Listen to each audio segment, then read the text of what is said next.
रोजिस kitchen रो आज आम order कर छोले भटूरे ए 2 प्लेट जोटा कि 200 टंका। रानी खाई के कह केमती लगुच ना केते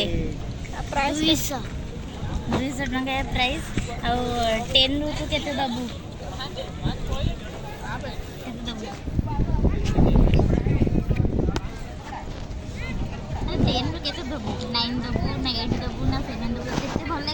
केते परसेंट रिव्यू 8% मतलब 10 रु 6 दोची कहीं एते भी खास लगे मझे मझे ठीक है। मु टेस्ट करिनी बर्तन पे मु टेस्ट करबी कहबी ता रिव्यू केते देबी। रोजिस किचन आज आम रिव्यू ने छोले भटूरे नहीं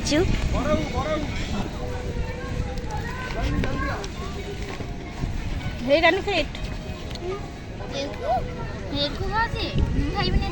खाओ खाओ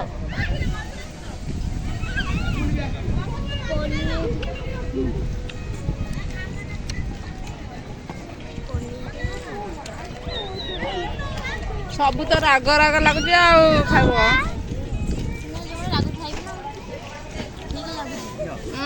ठीक लगे